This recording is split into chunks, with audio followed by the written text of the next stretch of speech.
يا الله يا الله.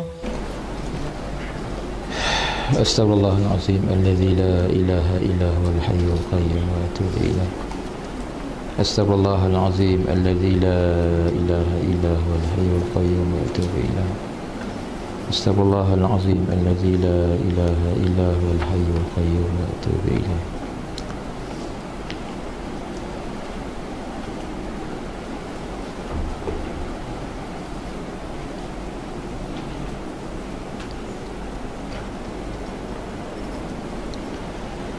الفاتحة. أعوذ بالله من الشيطان الرجيم. بسم الله الرحمن الرحيم. الحمد لله رب العالمين الرحمن الرحيم مالك يوم الدين إياك نعبد وإياك نستعين اهدنا الصراط المستقيم صراط الذين أنعمت عليهم غير المغضوب عليهم ولا الضالين.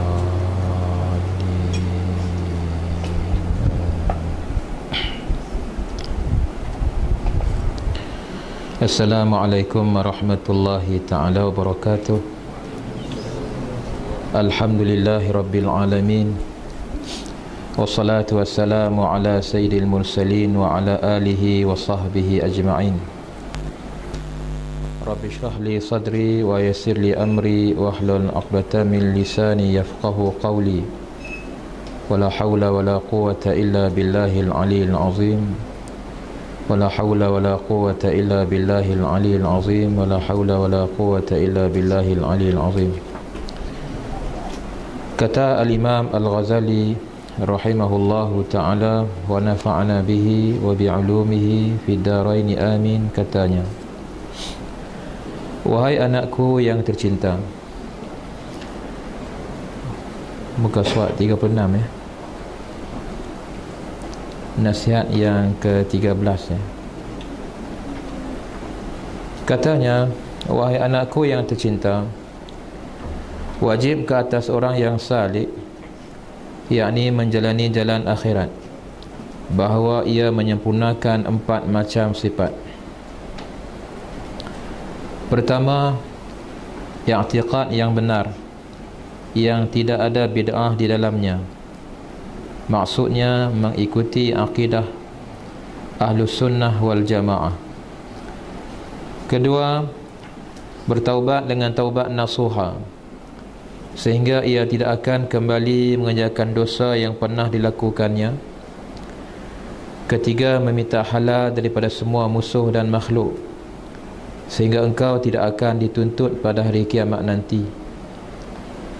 Keempat, mempelajari ilmu asy-syariah untuk dapat menunaikan segala perintah Allah Ta'ala, dan juga mempelajari ilmu akhirat yang dapat menjamin keselamatanmu di akhirat nanti. Alhamdulillah tuan-tuan semua yang hadir pada malam ini, muslimin, muslimat, ikhwah dan akhwat. Alhamdulillah kita memulakan sesi pengajian kita pada malam ini dalam sesi pengajian yang baru. Kita terhenti sekian lama. Kita bersama dengan 2 buah kitab, iaitu La Ayyuhal Walad dan Minyatu Al-Musalli. Kemungkinan oleh disebabkan masa kita semakin cepat, maghrib semakin awal, maka pada malam ini rasanya mungkin kita agak tersilap lah. Kita mulakan pada jam 8 malam. Jadi saya rasa mungkin lah untuk yang ke depan mungkin kita boleh buat awal sikit lah, InsyaAllah. Kita bersama dengan nasihat yang ke-13 ini. Mungkin untuk sahabat-sahabat yang tak mengikuti pengajian ini dari awal, maka kitab Ayyuhal Walad ini adalah merupakan berkaitan dengan sebahagian wasiat Imam Ghazali. Pesanan-pesanan apabila diminta oleh salah seorang anak muridnya untuk menulis pesanan dan wasiat. Maka Imam Ghazali telah menghasilkan sebuah risalah yang kecil ini. Maka sebenarnya dia merupakan pesanan kata-kata nasihat kepada salah seorang anak muridnya yang meminta nasihat. Maka kemudiannya terhasillah kitab ini, dinakalkan, disalin, diriwayatkan sampailah kepada zaman kita ini. Bermakna ini menunjukkan kata walaupun ianya bukanlah satu tesis master ke, tesis PhD, hanyalah merupakan sekumpulan nasihat, tapi oleh kerana nasihat ini penuh dengan barakah, maka barakahnya itu dia berterusan, dia kekal sampailah kepada kita pada hari ini, dibaca di surau-surau, di masjid-masjid, di pusat-pusat pengajian, pondok-pondok dan sebagainya. Alhamdulillah. Ini dikatakan keberkatan yang ada pada sebahagian daripada kitab-kitab ulama yang terdahulu. Ada di kalangan mereka itu yang mungkin menghasilkan kitab-kitab yang lebih besar, tapi kitab-kitab itu kadang-kalanya tidak sampai kepada kita. Banyak kitab-kitab dahulu yang hilang.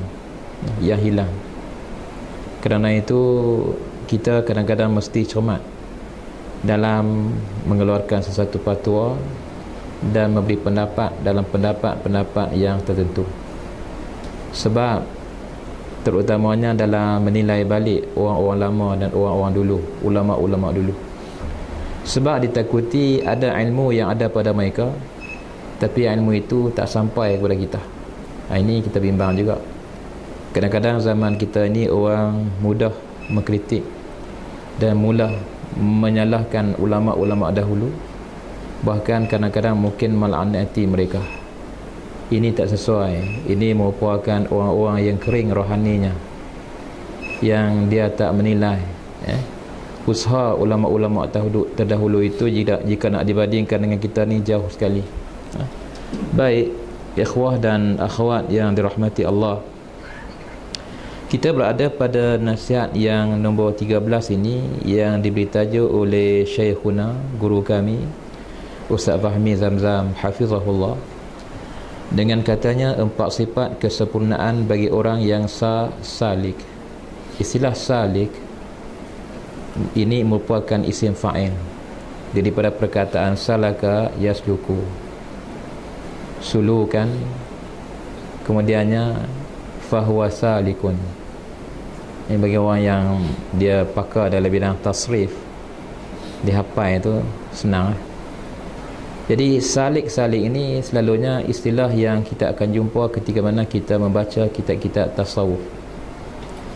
Dan ulama yang paling banyak mengarang kitab tasawuf, salah seorang daripada mereka iaitu Imam Ghazali rahimahullahu ta'ala. Jadi kalau kita baca kitab dia, termasuklah kitab ini, kita akan berjumpa dengan istilah salik ini. Daripada perkataan salik juga kadang-kadang orang Melayu sebut suluk. Kemana hilang lama tu? Katanya sahabat kami itu pergi bersuluk di sekian-sekian tempat. Jadi istilah suluk ni kita tidak boleh terjemahkan dengan makna yang ada dalam bahasa Melayu sebagai bertapa. Bertapa itu dia tidak ada kaitan dengan agama. Bertapa orang Melayu ni mungkin dia campur dengan jampi, mentera, yang kadang-kadang mungkin boleh membawa dia jadi sesat, jauh daripada Allah Subhanahu wa ta'ala. Sebaliknya orang yang bersuluk dan orang itu dipanggil sebagai orang yang salik, mereka ni sebenarnya tidak bertujuan lain melainkan semata-mata menjalani jalan tersebut untuk sampai ke satu negara yang disebut sebagai negara akhirat dalam keadaan redha dan diredai oleh Allah Subhanahu wa ta'ala. Perkataan salik, suluk, merupakan perkataan yang terdapat begitu banyak dalam kitab-kitab tasawuf, termasuklah juga dalam kitab-kitab yang ditulis dalam bahasa Melayu, dalam tulisan Jawi lama. Antaranya Syekh Abdul Samad Al-Bani umpamanya menamakan 2 buah kitabnya dengan Hidayatus Salikin dan Sairus Salikin fi Maslakil Muttaqin. Jadi maknanya ini ada kaitanlah dengan apa yang diwarisi oleh mereka itu daripada ulama-ulama terdahulu, terutamanya berkaitan dengan ilmu tasawuf itu sendiri. Jadi apa yang kita baca tadi, Imam Ghazali telah menekankan kepada kita tentang tanggungjawab kita untuk sampai ke negara akhirat. Kita ni sedang berjalan, kita meninggal pun sebenarnya kita juga masih lagi dalam perjalanan. Tapi apabila kita meninggal, perjalanan kita itu macam berhentilah. Bagi orang yang berehat, berehatlah di sana. Tapi bagi orang yang kena seksa tu, dia kena seksa lah. Tapi taklif dah pun selesai.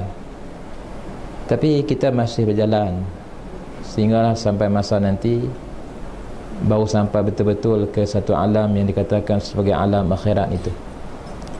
Jadi matlamat kita ini bukan dunia.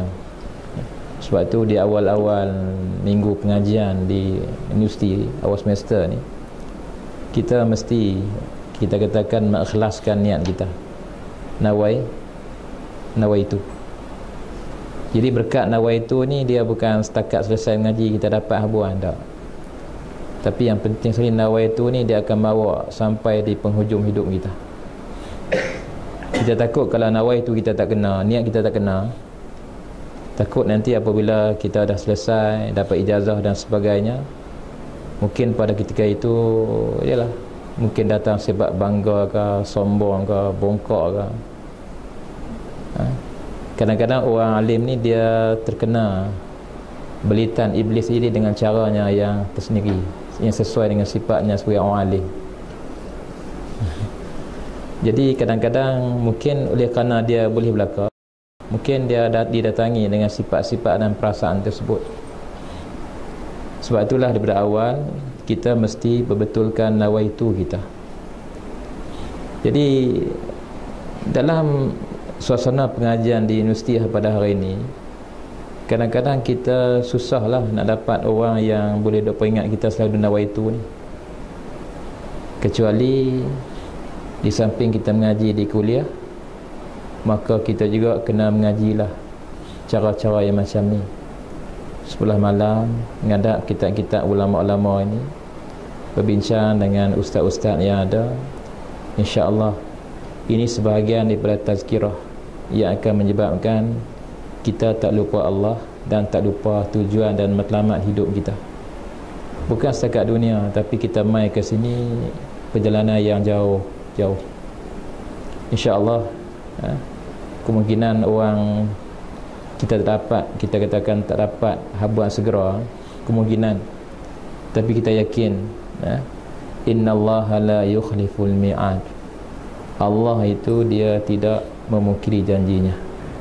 Tak dapat habuan di dunia, habuan di akhirat tetap menunggu kita. Kita yakin dengan janji Allah Subhanahu wa ta'ala. Jadi untuk nak mengesahkan perjalanan kita ni ke negara akhirat, nak dapat kebahagiaan, nak dapat keselamatan di sana, dialah kita ni sebenarnya dikehendaki, dan selamat kita ialah redha Allah di sana. Segala-galanya Allah. Ketika mana saya berada di depan Kaabah, Baitullahil Haram, dan satu bulan puasa, duk tunggu, duk iktikaf di Kaabah itu, kebetulan tepi saya itu ada seorang kiai daripada Indonesia. Dia pun menceritakan kepada saya tentang perjalanannya, macam mana dia boleh sampai ke Mekah dengan keadaan kepapaannya, kemiskinannya, segala-galanya tidak ada. Wallahu alam, dia kata inilah, dia kata Allah Ta'ala hantar dia mai. Dia tak tahu macam mana boleh sampai. Dia kata satu petang dia terima satu panggilan telefon daripada salah seorang anak muridnya. Dia kata, Pak Kiai nak pergi belajar nak pergi ke Mekah. Macam mana nak pergi? Saya tak mampu. Dia kata, jangan bimbang, segala-galanya disediakan. Maka dia pun alhamdulillah disediakan segala-galanya. Tiket perjalanannya diuruskan, visanya, disediakan tempat tinggalnya di Mekah. Bukan setakat 10 hari, 12 hari, tetapi kan sebulan penuh, sebulan bulan puasa. Tak pernah terbayang langsung dia kata dalam hidup dia tu nak sampai ke Mekah. Rupanya saya pun dapat tahulah dia seorang pak kiai yang dia mengajar, membimbing masyarakat di tempat dia. Salah seorang anak muridnya tu telah menjadi seorang usahawan yang berjaya, dan kemudian dia nak buat jasa kepada gurunya. Jadi dia nak buat jasa kepada gurunya, salah satu cara nak buat, dia nak bawa guru dia ke Mekah. Ini khidmat seorang anak murid kepada gurunya. Anak murid ni tuan-tuan, kalau kita katakan dia berkhidmat kepada gurunya, gurunya kadang-kadang sangat ingat, sangat ingat. Saya masih belajar dengan suatu ketika dahulu dengan seorang ulama Mesir, Butang, Syekh Mustafa rahimahullahu ta'ala, mengajar Quran di Masjid Husain, berdekatan dengan Masjid Al-Azhar di Kairo. Yalah, Syekh ni lama, anak murid yang mengajar pun, anak murid yang mengaji dengan dia pun ramai. Diceritakan dia mengajar di situ tak kurang daripada 50 tahun di tiang itulah, daripada pagi sebelum subuh sampai zuhur pada hari biasa, dan kalau Isnin dan hari Khamis sampai asar, tak balik. Sebelum subuh dah sembahyang. Betul. Orang yang macam ni orang istiqamah ni, itulah sebenarnya ainul karamah. Yang dikatakan karamah bukan setakat perkara yang mencari adat, tetapi yang dikatakan karamah yang sebenarnya ialah istiqamah itu sendiri. Orang tasawuf ni kalau dia belajar tasawuf, kita tak disuruh supaya menuntut karamah. Orang Melayu kata keramat, perkara pelik, mimpi pelik ke, perkara mencari adat yang berlaku, tak. Yang disuruh ialah kun taliban lil istiqamah wala takun taliban lil karamah. Kamu hendaklah menuntut supaya diri kamu ni istiqamah di atas jalan yang kamu berada, yang kamu yakin jalan itu jalan yang benar. Orang istiqamah macam tu, takkanlah Allah Ta'ala tak bagi kat dia. Dengan keadaan buta, dengan keadaan uzur, tak sangka-sangka ada seorang anak muridnya usaha, bawa dia, orang Melayu kita, orang Malaysia kita, bawa dia pergi buat haji di Mekah. Sepanjang dia mengajar di situ, setiap tahun kalau ada anak murid yang baru datang nak mengaji, dia tanya, disebutlah nama, mana dia, anta minin, orang Mesir cakap anta minin,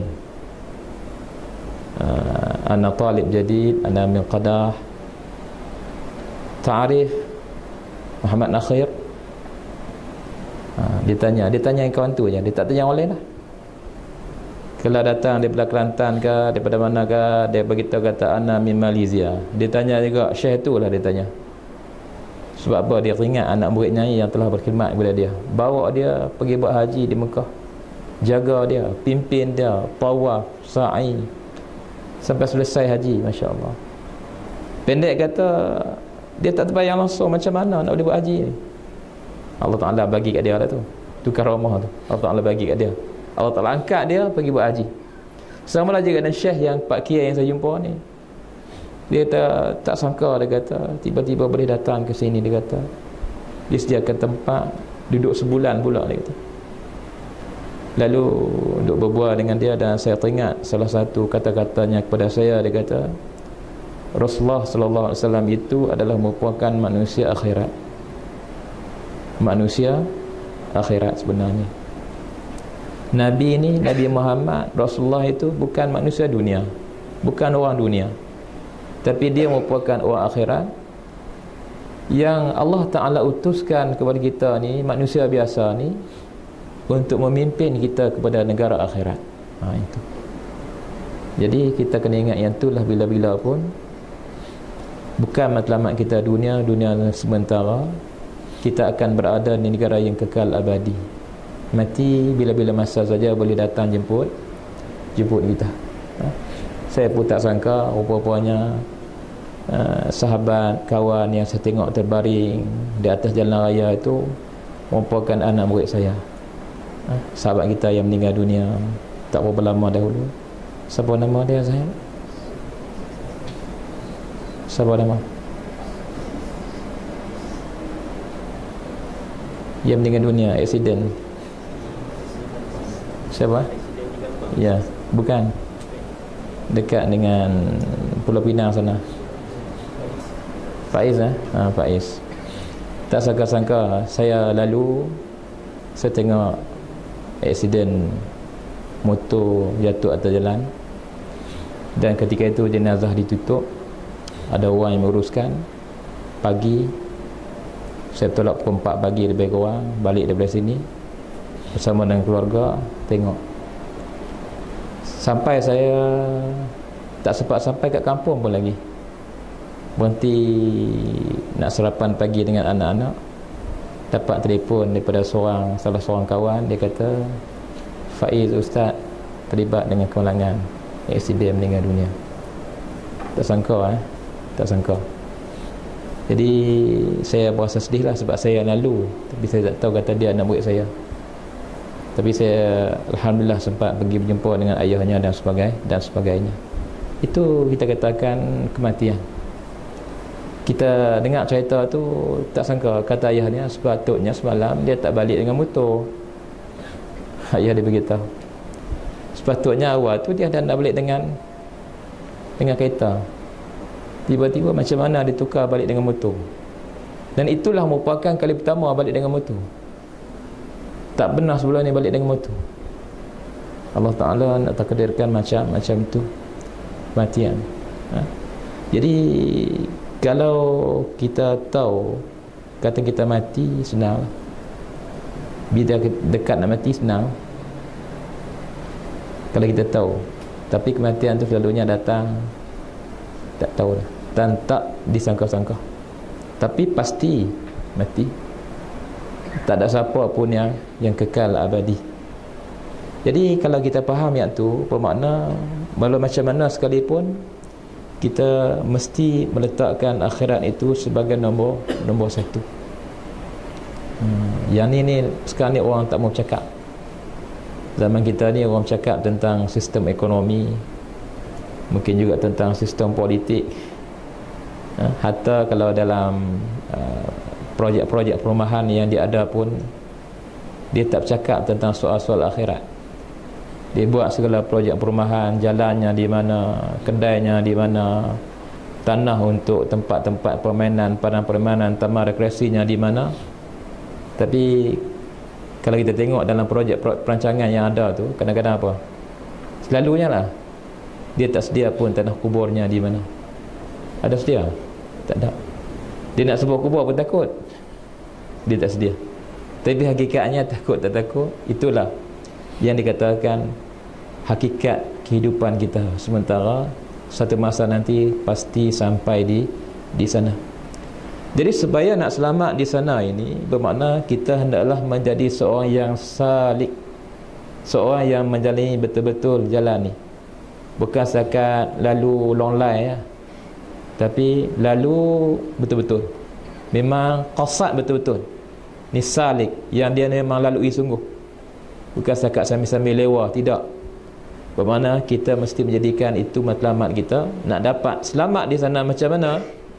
Kata Imam Ghazali, mesti ada 4 sifat ini.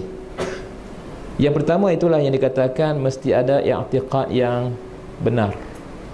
I'tiqad yang benar, tidak lain dan tidak bukan ialah i'tiqad Ahlus Sunnah wal Jamaah. Sunnah itu sunnatul Rasul. Ahlus Sunnah sunnatul Rasul, ikut apa yang Nabi bawa. Asyhadu an la ilaha illallah wa asyhadu anna Muhammadar Rasulullah. Dibangkitkan saja Rasulullah sallallahu alaihi wasallam, terbatal segala syariat nabi-nabi yang lain, rasul-rasul yang lain alaihi wassalatu wassalam. Sama ada Yahudinya, Nasaranya, semuanya terbatal. Wajib ikut baginda Nabi Muhammad sallallahu alaihi wasallam, ikut sunnah dia. Apa sunnahnya? Perkataan baginda, perbuatan baginda, takrir baginda. Ini dia bawa. Itu yang dimaksudkan dengan Ahlus Sunnah. Kemudian perkataan Ahlus Sunnah ini, kalau kita tengok, digabungkan pula dengan Al-Jamaah. Maksud jamaah itu iaitulah yang dikatakan sebagai jama'atus sahabah, kumpulan ramai daripada kalangan sahabat Nabi. Ataupun setengahnya menggunakan istilah dikata sawadul a'zam minal ummatil islamiyah, kumpulan ramai dari umat Islam. Tapi jamaah dia jama'atus sahabah. Jama'atus sahabah. Hak sikit-sikit, hak pelik-pelik sahabat ni orang tak ikut. Kita nak ikut mana? Yang bukan yang syaz, yang pelik-pelik tak ikut. Yang terasing itu tak ikut. Kalau Quran pun yang riwayat dengan pelbagai riwayat qiraah yang syaz itu ditinggalkan. Yang syaz itu ditinggalkan. Yang ikut mana? Yang tak syaz. Yang syaz macam riwayat yang menyatakan ya ayyuhallazina amanu idza qumtum ila sholati faghsilu wujuhakum wa aydiyakum ilal marafiqi wamsahu bi ru'usikum. Riwayat yang membaca wa arjulikum, yang tu kita tinggalkanlah, sebab dia dianggap sebagai riwayatun syazzatun marwiyatun an Abdullah ibni Mas'udin radhiyallahu anhu. Yang tu yang dipegang oleh orang Syiah tu. Syiah itulah dia, kalau dia ambil wuduk, dia tak basuh kaki, dia hanya setakat berpada dengan sapu kaki. Kok-koklah kita jumpa di sini ambil wuduk tak basuh kaki, dia sapu kaki sampai kaki, dia sapu ya, macam sapu kepala. Sebab apa? Sebab dia tak baca wa arjula macam kita baca. Semua mazhab Ahlussunnah wal Jamaah, Syafi'inya, Hanafinya, Hambalinya, Malikinya, semua katakan wajib basuh kaki. Tiba-tiba mereka tak, mereka berpegang dengan riwayat syaz itu.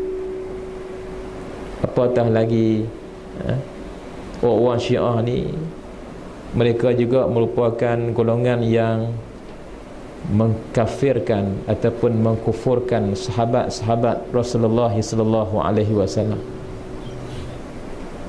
Quran yang kita pakai hari ini, Mushaf Utsmani, mereka tak pakai. Mereka menggunakan Mushaf Fatimi, yang mereka mendakwa Mushaf Fatimi itu merupakan mushafnya yang sebenar, yang lengkap. Quran yang ada pada kita ni Quran yang tak lengkap, diselewengkan oleh para sahabat Nabi yang ramai, kata mereka.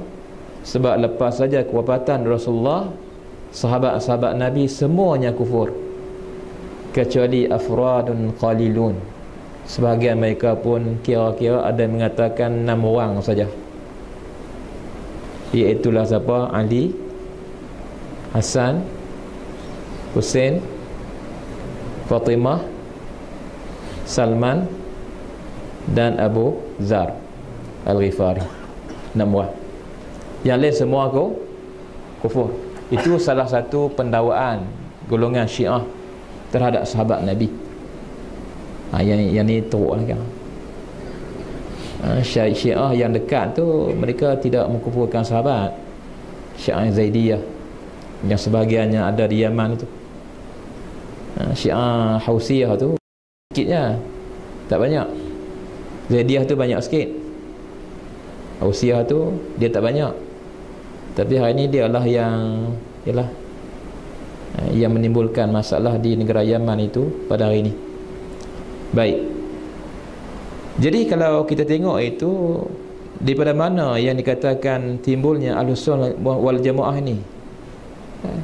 Lepas daripada kewafatan Rasulullah, sahabat itu masih lagi semuanya sepakat. Zaman Abu Bakar, zaman Umar, zaman Uthman, sehinggalah sampai zaman Sayyidina Ali karramallahu wajhah. Waktu itulah mulanya timbul apa yang dikatakan peristiwa dan perbalahan yang berlaku di kalangan umat Islam. Bermula dengan apa? Peristiwa peperangan Siffin. Kemudian peperangan yang berlaku di antara Sayyidina Ali dengan Aisyah yang disebut sebagai peperangan Jamal. Kita tengok sejarahnya. Kemudian berlakunya apa yang dikatakan sebagai Majlis Tahkim. Apabila berlaku majlis tahkim, majlis rundingan itu, maka adalah puak-puak melampau. Akibat melampau ini, maka menyebabkan umat berpecah.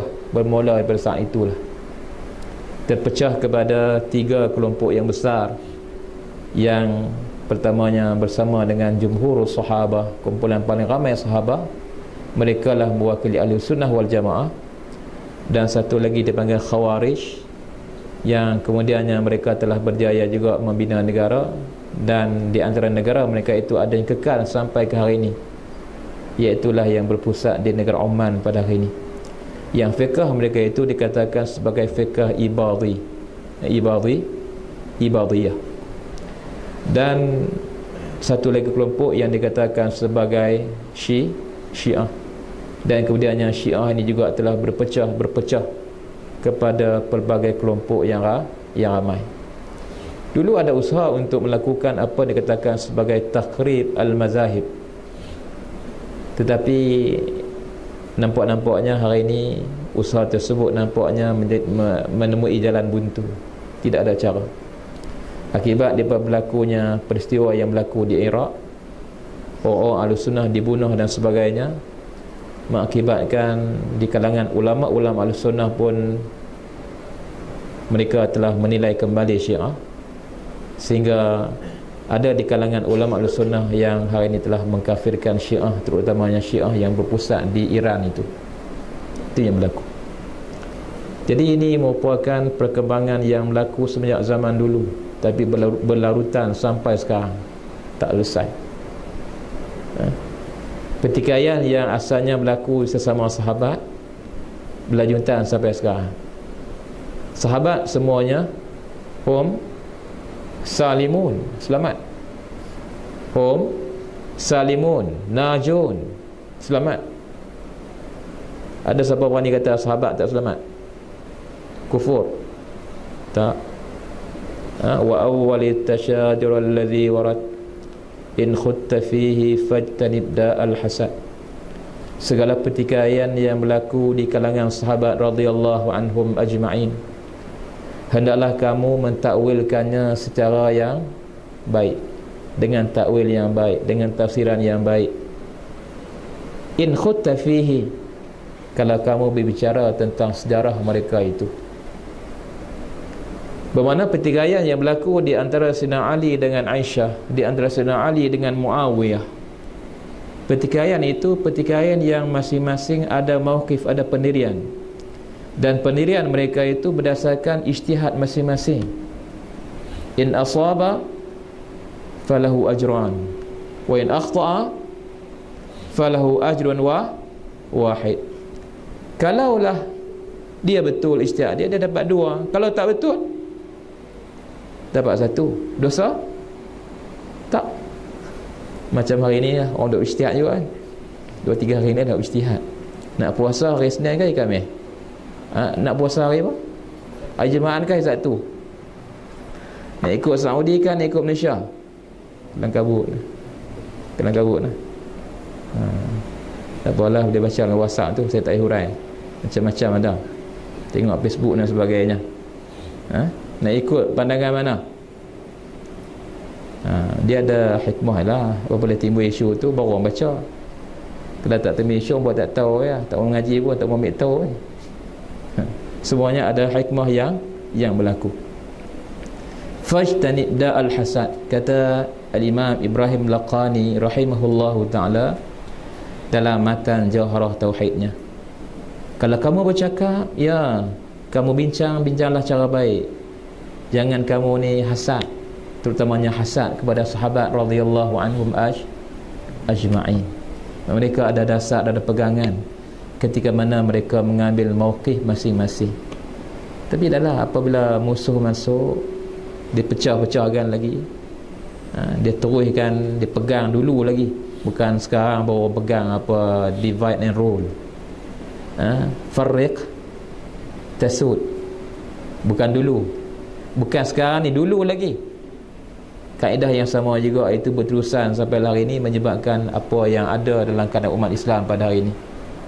Walau macam mana pun pelbagai kumpulan yang ada ni, ya, kita nak selamat mesti tetap bersama dengan Ahlus Sunnah wal Jamaah. Sama ada di sudut akidahnya, sama ada di sudut syariahnya, di sudut fiqahnya, di sudut tasawufnya, akhlaknya, mesti bersama dengan Ahlus Sunnah wal Jamaah. Kalau tidak, kata Imam Ghazali, tak mungkin dia akan mendapat kebahagiaan di negara akhirat. Yang kedua,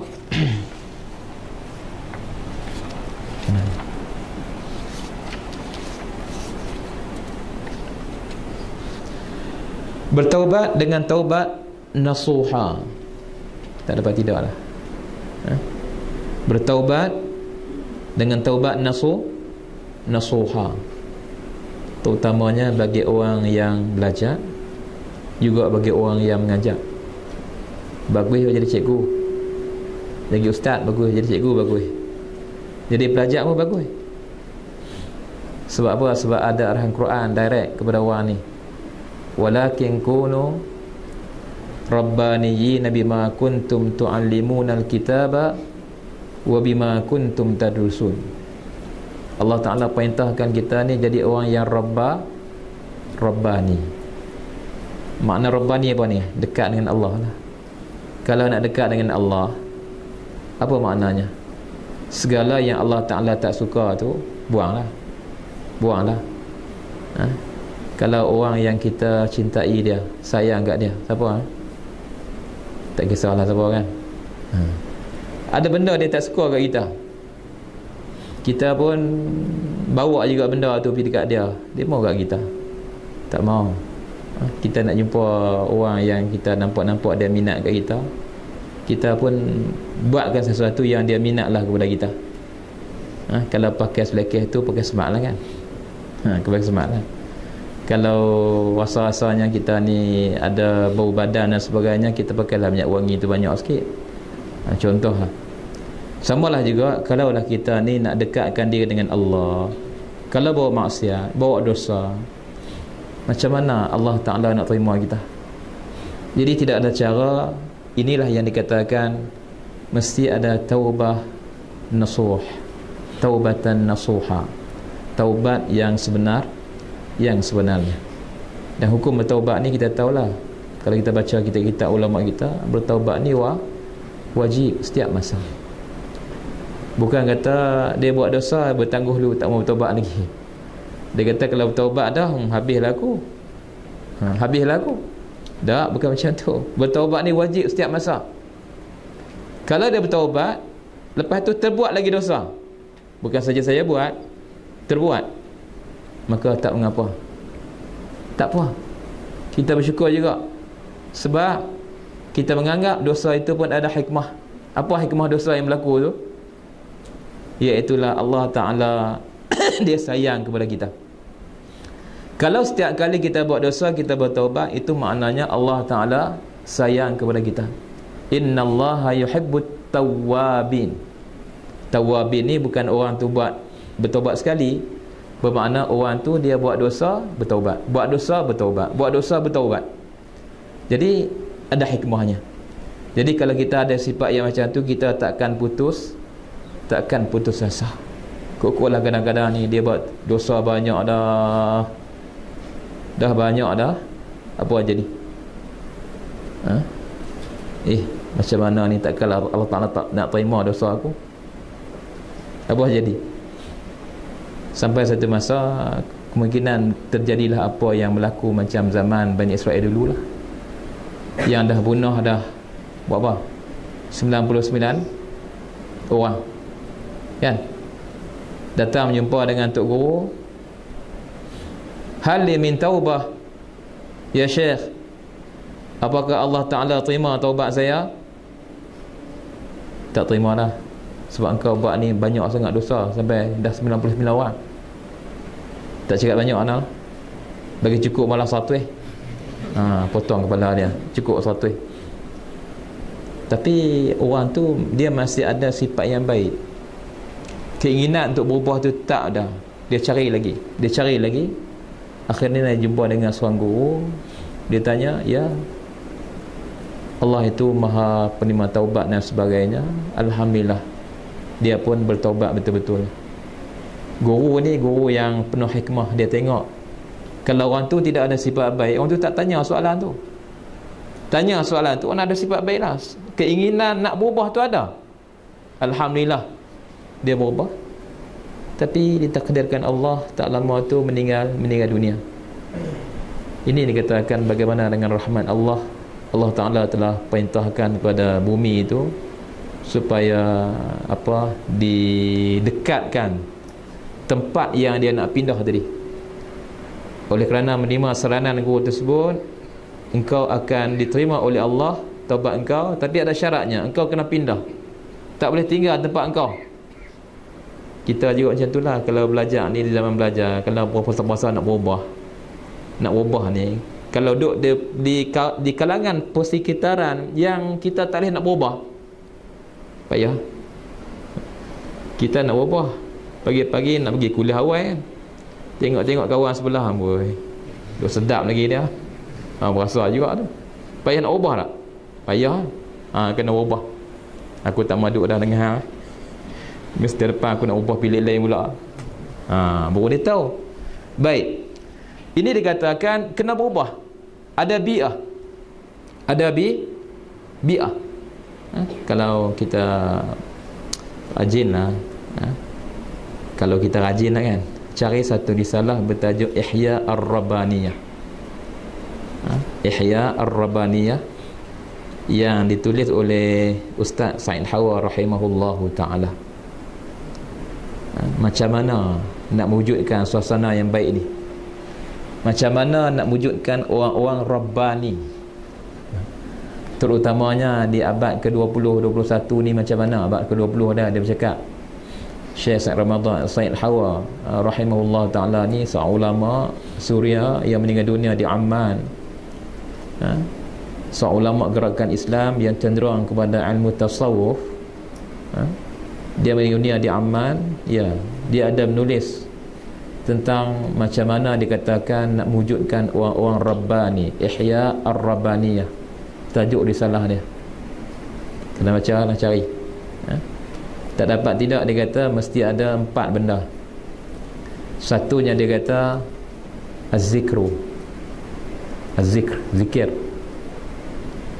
kena ada lah. Allah dulu lah, zikir tu Allah dulu lah, bermula dengan Allah. Bukan makna mesti sebut Allah aja, bermakna mesti faham, mesti ada akidah Allah tu. Kemudian apabila ada masuk akidah Allah tu, automatiklah zikir tu mai, ingat Allah selalu. Yang keduanya dia kata mesti ada juga al-bi'ah as-salihah. Macam lah ni juga diperintahkan oleh guru tu, kalau kau nak taubat boleh, tapi syaratnya apa?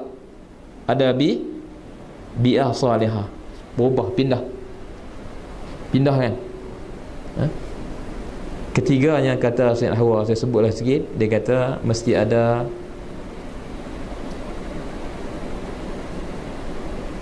al-amal ad-da'wi wa tarbawi. Kena ada apa yang dikatakan sebagai amalan tarbiyah dan dakwah. Tarbiyah dan dakwah. Maknanya kita kena buat program, ringkas kata, buat program yang baik. Sebab program yang baik itulah yang akan memprogramkan kita. Mudahnya kita kena buat program, sebab program yang baik itu dia akan memprogramkan kita. Kalau kita tak buat program, kita pun tak jalan, program pun tak jalan, maka yang jahat akan datang, rosak kita. Mudah cakap. Jadi ini mesti bermula dengan taubat. Tengoklah macam mana payah kan ada taubat ni. Payah juga kan. Kalau hati tu keras, nak taubat macam mana? Nak taubat macam mana? Kita kena belajar lah juga. Kalau hati tu keras, macam mana nak taubat?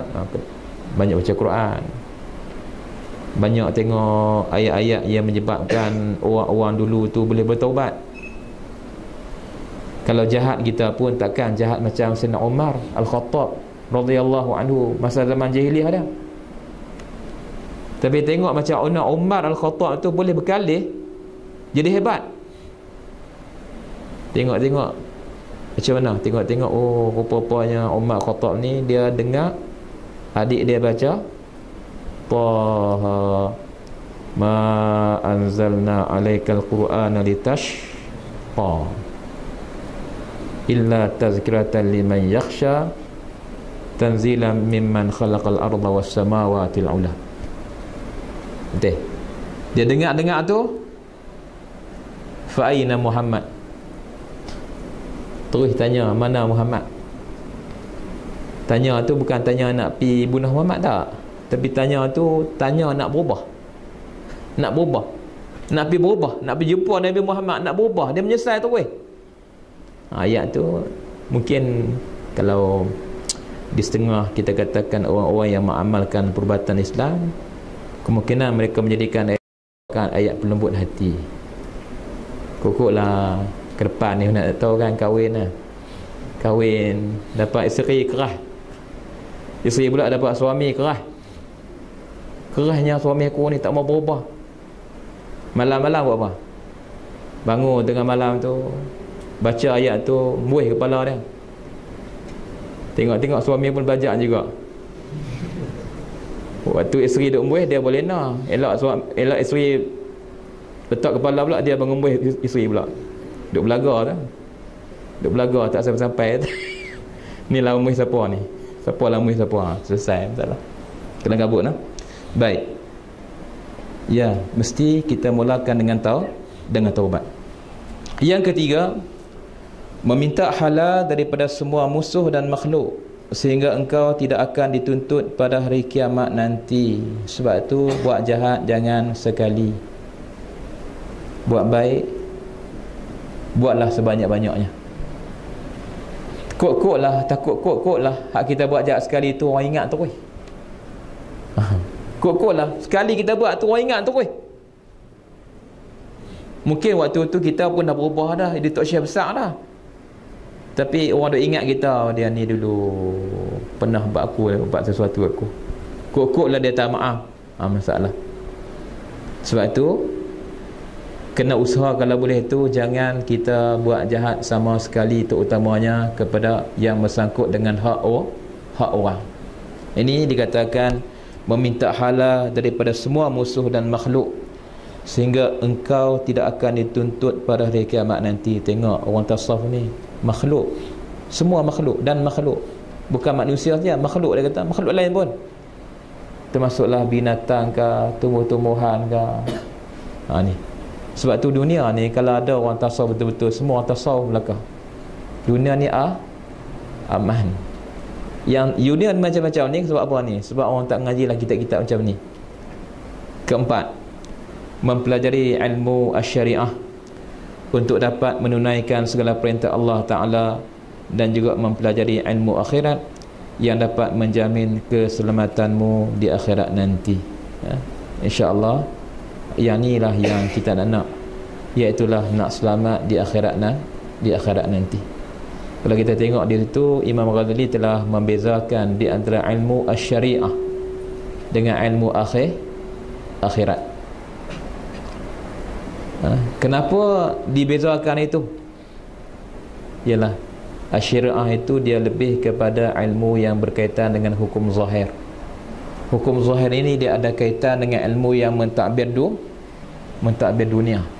Kena tahu juga mentadbir diri kita supaya apa, supaya sesuai dengan keadaan kita hidup di dunia ni macam mana, kena ada. Dan kemudiannya disebut juga mempelajari ilmu akhirat. Akhirat ni ilmu yang macam mana boleh menyebabkan kita mendapat bahagia di akhirat nanti. Macam mana? Kadang-kadang orang belajar ilmu syariah, PhD bidang fiqh, Contohnya, tak tahu tak sembahyang. Masalah kan? Sama. Tak semua. Tak sembahyang. Cakap pandai. Pergi kat kampung tu, kat kampung ramai, masuk kedai kopi tu, kadang-kadang jumpa pak-pak haji mana tu, kadang-kadang tuan haji dah pun. Cakap juga pandai, ceramah pandai. Tapi solat nampak satu macam ya. Bahaya. Tambah-tambah lagi kadang-kadang kalau dia belajar pula campur pula dengan ilmu-ilmu, dia kata ilmu akhirat dah. Tapi takut-takut mereka belajar ilmu akhirat yang salah. Tasawuf, tapi dia kata tasawuf ni tasawuf tinggi. Nak belajar ni mereka boleh belajar sikit-sikit, ramai-ramai tak boleh, dia kena belajar 2-3 orang je. Tengok kumpulan dia tu apa jadi? Semua pakat tak solat. Kenapa tak solat tu? Dia kata kami ni solat pakai niatnya. Wa'bud rabbaka hatta ya'tiyakal yaqin. Kami dah sampai ke pakat yakin dah, tak payah dah sembah Allah Taala. Niat sampai. Kira niat dia sampai. Siap. Tak payah solat. Letak makanan sepinggan depan dia tu. Kalau dia nak ambil makan tu buat apa? Katok dengan dia, pukul dengan dia. Kenapa kamu tak niat nak makan? Kenapa nak makan? Cuba niat tengok. Sampai tak? Ni Selangor merupakan satu negeri yang mengandungi ataupun didapati banyak kumpulan-kumpulan aliran ajaran sesat. Kita kena waspada. Saya sendiri pernah menghadiri satu perhimpunan tarekat terbesar di negara Mesir suatu ketika dahulu, berdekatan dengan sempadan Sudan, di satu tempat yang bernama Humaithirah. Humaithirah ni satu lembah di antara 2 gunung. Di situlah dikebumikan seorang pengasas tarekat yang cukup terkenal, iaitulah Abul Hasan Asy-Syadzili rahimahullahu ta'ala, pengasas tarekat Asy-Syadziliyah. Yalah, sampai di situ baru tahu rupa-rupanya di antara faktor yang menyebabkan haji sesat ni ialah jahil, tak mengaji. Apabila syekh yang asal itu meninggal dunia, dia lantik setakat berdasarkan keturunan. Kebetulan anak dia tu tak mengaji. Apa jadi? Mengakibatkan gantinya itu ganti yang boleh menyebabkan atba', para pengikut tu menjadi tak faham agama lah. Tak faham agama. Kita ingat aku elok dah. Tadi nak bahas ni dah lebih 10 jam. Perjalanan ke tempat itu lebih kurang mengambil masa 18 jam.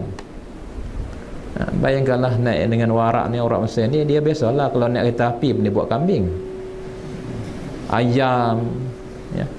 18 jam tu buat kambing atas bah tu, kambing ada 3 ekor. Bayangkan. Okey lah dengan zikirnya, dengan macam-macam bacaannya atas bas.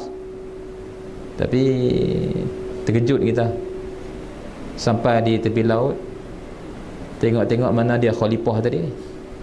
Tengok-tengok khalifah pun tinggal seluar pendek aja, baju tak ada, seluar panjang pun tak ada, trek tak ada, seluar pendek aja.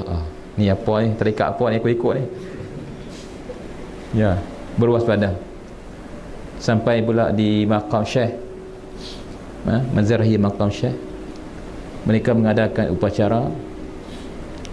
Ketika itulah di antara perkara yang saya tidak dapat terima, iaitulah berlakunya satu ikhtilat, percampuran lelaki perempuan. Duk tengok saya heran ni, apa ni. Dia macam melakukan tawaf di keliling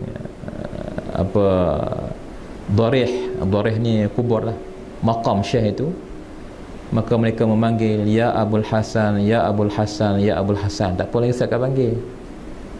Laki perempuan pula bercampur. Saya tu tengok tu. Pula waktu tu saya juga masih muda. Seorang perempuan panggil saya, Ta'al Muhammad, Ta'al Muhammad. Allah kata, ni iman aku ni jatuh lah ni. Tak apalah, cukup lah. Bermakna kita pun reserve lah, tak berani lah.